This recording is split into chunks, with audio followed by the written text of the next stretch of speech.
Hello, welcome to InSight. I'm Wendy Brokaw. And I'm Ross Sutherland. Is this a picture-perfect composition? You should have seen us a few minutes ago. We are talking today with Callie Giesler. She is the communications manager of the Willamette Humane Society, and she brought with us two beautiful dogs. And we're going to talk about pairing them with the right people. I was going to say, and this is Spike, and this is Jazz. Yeah. Well, hi there. They're perfectly behaved. Yes. Now. Now they look like they're picture perfect. Yes. Why? Tell me about them. Yeah, absolutely. So Spike is a about 10-year-old Jack Russell mix. He was very, that's what he is. Yes, he's definitely a sweet dog. Lots of energy, even for being 10 years old, which, you know, in the shelter world we would consider him a senior, but you'd never believe it. And then Jazz, who is his buddy, is a long-haired dachshund, and you might not guess, but he's actually blind. Oh, really? Yeah, but he gets around great. The two of these guys actually came into us from Lynn County. They're pretty good buddies. They share a kennel there at the shelter. So Spike helps Jazz around, and the two of them together are quite the pair. So you would like, if they go to a home, to go together, possibly? Well, they're not what we would consider a bonded pair. So some animals really establish that essential bond with each other, and those animals we like to see, if possible, adopt together into the home. These two, they get along really well.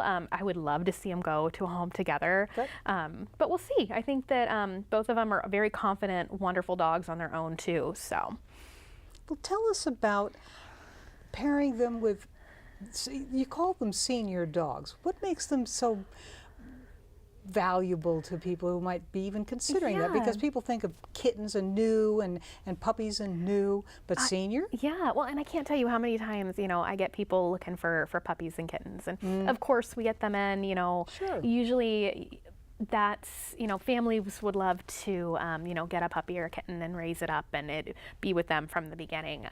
You know, these guys, yeah, they're a little bit further along in life, but they're no different.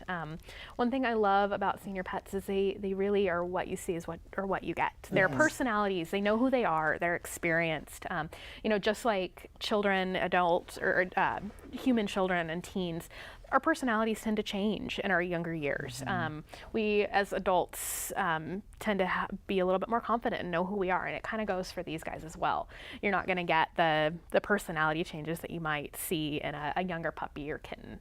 Well, no, excuse me, but I was to say, you also, some of the behaviors you were saying earlier, that they know how to, some of them know how to walk on a leash. You're not going to go through chewing and house training and all of that. Yeah, senior dogs tend to, you know, have some of those basic life skills down. You know, been there, done that. Yes, right. Exactly. So whether that is, you know, and it's not the same across the board, but a lot of these guys, you know, are housebroken. They're comfortable walking on leash. Jazz, for example, is a pro at riding in the car. Some of them, you know basic commands, sit, stay. So you're getting somebody who is just a little bit more comfortable, a little bit more confident, knows the ways of the world. And these guys are, I think, really good examples of that. Well, also you can get dogs as well, I think, that have kind of, especially depending on the family, is getting one that's a little, it's a little calmer than a puppy. Yeah, I know my mother used to adopt pets from the Humane Society in Southern Oregon, and that works. It worked well because you could see whether this was going to be a fireball or whether it was going to be more of a lap dog or, you know, more of a companion. Well, and you can tell, I mean, you know, we saw earlier before we started rolling, Spike's definitely got some Spike's a little bit of Spitfire left in him. But, you know, you're definitely probably going to get an animal that's maybe a little bit more mellow. Yeah, these guys are completely content, just laid back, relaxed now, and yeah, I mean, when you get to be 9, 10, 11 years old, you're looking for your retirement home. Well, you don't look your age. They don't act their age either, usually. I know, that's so funny. Because how do they, at the Willamette Humane Society, how do they prepare them for that forever home, as you call it? Absolutely. Well, I mean, of course, you know, as bodies age, medical needs change. We've worked really hard, and we've have an amazing community that's helped us equip the shelter even better to serve animals like this. You know, senior animals definitely do require some additional care, whether that's routine dental checks, routine vet visits to check for things like arthritis and any you know, sort of internal things, maybe a heart condition or things like that. It's just, you have to be aware of your health, just like you would as you age. But yeah, no, I think we talked about earlier that, you know, we just outfitted our clinic with an EKG machine for heart. That came from a very, very generous donor. And it's really been a big change in how we're able to care for these guys. We're putting them to sleep. Exactly. But you know, this is, you can imagine him rolled out in front of a fire at home. It's just their it's their time. Having It's the little golden years. doggy dreams. Yes. Oh, I love that. Yeah. You guys are so sweet. Yeah. And another great example, Spike's due for his the dental cleaning before he goes home later this week. So, you know, but we have a dental unit there in the clinic, so we're able to do that all in house. It's great for us, especially being able, I'm sleeping. I was sleeping, can't you see?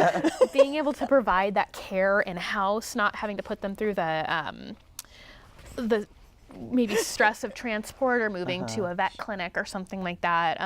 It's really great to be able to provide all of that right there in the shelter. Excuse me, I was going to say, and you were also saying earlier that you have cats as well, We that do. it isn't just dogs. Yeah, we have cats senior and dogs cats. both. I think people might remember we used to, of course, have smaller mammals as well, but now we're focusing primarily on cats and dogs. And you know, you see plenty of senior cats as well. We had an 18-year-old cat that was there over the holidays who went home. And that's you know, wonderful. yeah. You know what I love about the Humane Societies? They have so many volunteers, and I want to ask people, how do they get in touch with you if they want to volunteer while, like walking dogs, you know, things like that? We have volunteers on all aspects of the shelter, whether it's walking dogs or kennel buddies, which you actually get to spend time in the animal's kennel with them.